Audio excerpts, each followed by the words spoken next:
Hello friends.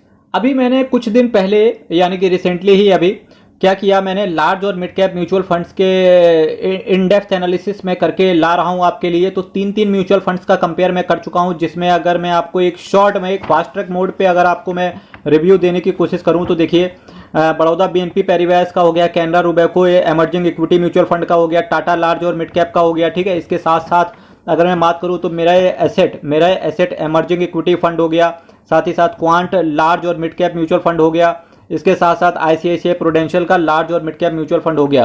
तो तीन तीन करके मैंने दो म्यूचुअल फंड का कंपेयर करने की कोशिश करी और वहां से मैंने दो बेस्ट म्यूचुअल फंड से निकाले।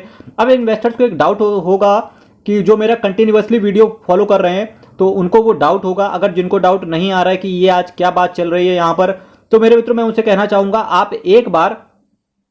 आप एक बार मेरी प्लेलिस्ट मल्टीबैगर म्यूचुअल फंड्स के नाम से जरूर विजिट कर लेना। साथ ही साथ आप डिस्क्रिप्शन बॉक्स को भी देख लेना, मैं पिछले दोनों वीडियो डिस्क्रिप्शन बॉक्स में डालने वाला हूं, आप उनको जरूर देख लेना। ठीक है, तभी आपको आज का वीडियो समझने आने वाला है। फिलहाल अगर जिसके पास नहीं है तो वो डायरेक्ट समझ ले, क्योंकि डायरेक्ट उसे आज पता चलने वाला है कि लार्ज और मिड कैप की कैटेगरी में कौन सा बेस्ट म्यूचुअल फंड्स आपके लिए हो सकता है। मेरे मित्रों, जब मैं बात कर रहा हूं तो दो म्यूचुअल फंड्स वहां से निकले थे। एक का नाम था Canara Robeco emerging equity large और मिड कैप म्यूचुअल फंड। क्या बोला मैंने? Canara Robeco emerging equity large और मिड कैप म्यूचुअल फंड। और जो दूसरा बेस्ट निकल रहा था उसमें था मेरा एसेट एमर्जिंग लार्ज और मिड कैप म्यूचुअल फंड। तो अब इन दोनों में आज बात करने की कोशिश करेंगे कि कौन सा बेस्ट म्यूचुअल फंड है। बेसिस मेरे सेम चार बेसिस में रखने वाला हूं, जिसमें रिटर्न के कितने परसेंट के सीएजीआर के हिसाब से किस म्यूचुअल फंड ने अपने इन्वेस्टर्स को रिटर्न डिलीवर करके दिया है। तो जिसका जितना ज्यादा रिटर्न होगा उस म्यूचुअल फंड को विनर बनाएंगे। ड्यूरेशन की बात करेंगे, किस म्यूचुअल फंड कौन सा म्यूचुअल फंड कितना ज्यादा पुराना है, क्योंकि जो म्यूचुअल फंड जितना ज्यादा पुराना होगा उस पर हम ज्यादा भरोसा कर सकते हैं। तो डेफिनेटली मैं ज्यादा जो साल दे चुका है उसको सेलेक्ट करने की कोशिश करूंगा। जिस म्यूचुअल फंड का कम एक्सपेंस रेशियो होगा उसको सेलेक्ट करने की कोशिश करेंगे। जिस म्यूचुअल फंड का कम एनएवी होगा उस म्यूचुअल फंड को सेलेक्ट करने की कोशिश करेंगे।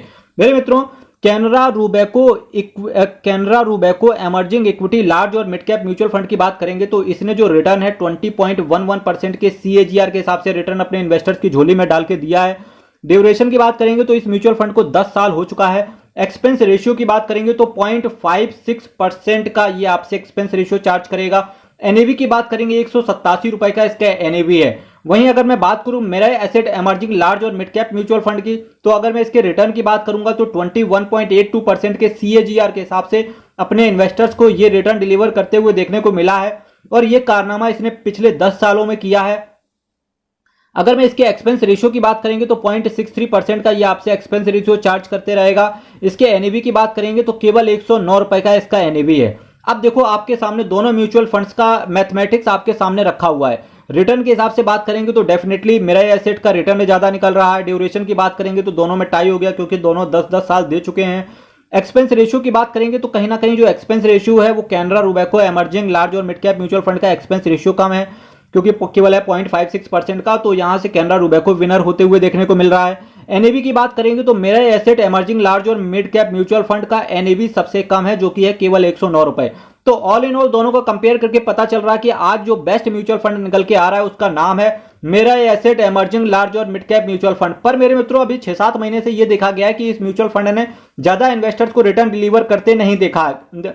इन्वेस्टर्स को ज्यादा रिटर्न पिछले 6 महीनों से इसने नहीं दिया है, ज्यादा रिटर्न नहीं डिलीवर करके दिया है। ठीक है, फिर भी अभी भी इस म्यूचुअल फंड ने कहीं ना कहीं इसके जो कॉम्पिटिटर हैं उसको बीट करते हुए आगे देखने को मिल रहा है। तो होप्स हो कि आगे भी ये ऐसा करता रहेगा। फिलहाल अगर कुछ इन डेप्थ एनालिसिस अगर आपको इसके बारे में जानना हो कि फंड मैनेजर कैसा है, किन सेक्टर्स में इसका पैसा लगा हुआ है, किन किन शेयर्स में इसका पैसा लगा हुआ है, ठीक है, इसका असेट मैनेजमेंट कंपनी कैसी है, इसका असेट अंडर मैनेजमेंट कितना है, इस फंड का कितना असेट साइज है, तो ये सारी चीजें जाननी है तो आप मेरी मल्टीबैगर म्यूचुअल फंड्स के नाम से एक प्लेलिस्ट पड़ी हुई है, आप उसको जरूर विजिट कर लेना। आपको इन डेप्थ एनालिसिस, यकीन मानना, जो भी म्यूचुअल फंड के अंदर होता होगा, एक म्यूचुअल फंड के अंदर क्या क्या होना चाहिए, सारे, जिस तरीके से मनुष्य के शरीर में कितनी हड्डियां होती हैं, बताना कमेंट करके। जितनी भी हड्डियां होती हैं कि उन सभी का होना शरीर में बहुत जरूरी है। उसी तरीके से म्यूचुअल फंड का भी एक स्ट्रक्चर होता है, उस स्ट्रक्चर के अंदर जितनी भी चीजें हो सकती हैं वो सारी चीजें कहीं ना कहीं मैंने मल्टीबैगर म्यूचुअल फंड्स के नाम से जो प्लेलिस्ट पड़ी हुई है